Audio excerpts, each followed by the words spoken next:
اب یہاں سمجھیے دین کہتے کسے ہیں؟ یہ لفظ قرآن مجید کی ایک بڑی بنیادی اصطلاح ہے۔ یہ جو لفظ ہے عربی زبان کا لفظ ہے، معنی کیا ہے؟ اس کے دو مفہوم ہمیشہ سے چلے آ رہے تھے، ایک جزا و سزا، بدلہ، اور ایک اطاعت۔ جزا و سزا، بدلہ، اس معنی میں یہ قرآن مجید میں کثرت سے استعمال ہوا ہے۔ سب سے زیادہ اہمیت کے ساتھ سورہ فاتحہ میں مالک یوم الدین، کیا ترجمہ وہاں آپ کرتے ہیں؟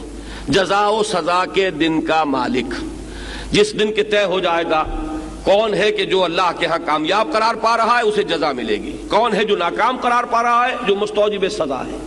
تو جزا و سزا کا کے دن کا مالک یعنی مختار مطلق وہ ہے، اسی کے ہاتھ میں اختیار ہے، کوئی اور اس سے بالا تر اختیار رکھنے والا نہیں ہوگا۔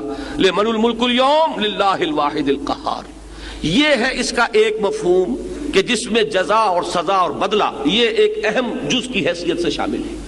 دوسرا کیا ہے؟ اطاعت۔ حضور نے فرمایا، بڑی پیاری حدیث ہے، کاش کہ یہ آپ لوگ یاد کر کے اٹھیں، الکیس من دان نفسہ وعمل لما بعد الموت۔ اصل میں ہوشیار آدمی، سمجھدار آدمی وہ ہے جو اپنے نفس کو اپنا مطیع بنا لے، اس کے اوپر غالب آ جائے۔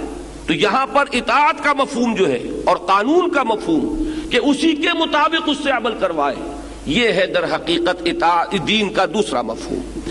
ان دونوں کو جمع کیجئے، اس سے ایک تصور قرآن مجید ابھار کر لاتا ہے۔ ظاہر بات ہے کہ دنیا میں جو بھی نظام ہوگا اس میں کوئی مطاع مطلق ہوگا جس کی اطاعت لازم ہوگی، اس کا قانون اگر اس کی مطابق عمل کیا جائے گا جزا ملے گی، خطابات ملیں گے، آپ کو طرح طرح سے نوازا جائے گا، اور اگر اس قانون کی خلاف ورزی کی جائے گی سزا ملے گی، جیل میں ٹھوسا جائے گا یا آپ کو سولی پر چڑھا دیا جائے گا وغیرہ وغیرہ۔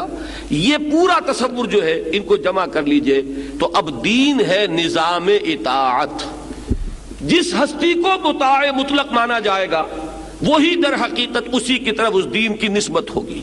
جیسے سورہ یوسف میں آیا ہے، آپ میں سے اکثر حضرات کو وہ مقام مستحضر ہوگا، حضرت یوسف اپنے بھائی بنیامین کو روکنا چاہتے تھے، لیکن ظاہر بات ہے کہ وہاں قانون جو ہے وہ تو بادشاہ کا تھا، وہ بادشاہ جس نے خواب دیکھا تھا اور جس کے خواب کے نتیجے میں حضرت یوسف جیل سے نکلے ہیں اور ایک بہت بڑے عہدے پر فائز ہوئے ہیں۔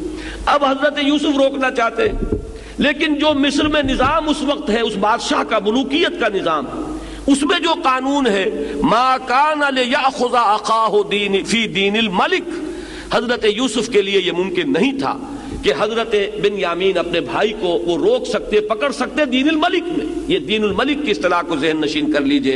اسی لیے اللہ تعالیٰ نے وہ ایک ہیلہ جو ہے وہ اختیار فرمایا، جس کو کہ فرمایا گیا کذالک کدنا لیوسف ما کان لیأخذ اخاہ فی دین الملک۔ اس طرح ہم نے یوسف کے لیے ایک شکل پیدا کر دی، ورنہ اس کے لیے یہ ممکن نہیں تھا کہ وہ اس قانون ملکی، قانون ملکی، بادشاہ کے قانون کے تحت جو اس وقت نافذ تھا وہ اپنے بھائی کو روک سکتے۔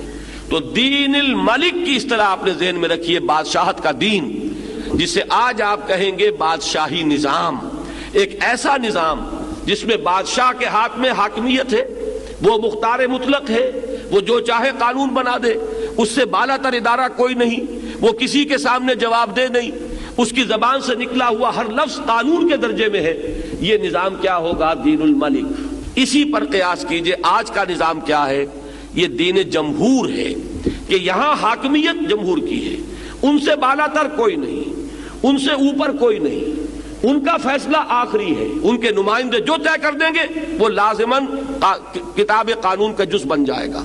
یہ دین الجمہور ہے، اور اس سے بالا تر سب سے اعلیٰ نظام وہ دین اللہ ہے۔ دین اللہ کیا ہے؟ اللہ ہے مطاع حقیقی، اللہ ہے مالک حقیقی، اللہ ہے حاکم حقیقی، اللہ کے لیے حاکمیت ہے، سروری زیبا فقط اس ذات بے ہمتا کو ہے، حکمراں ہے ایک وہی باقی بتانے آزری، سارا نظام اس کے تابع آ جائے گا، یہ دین اللہ ہو جائے گا۔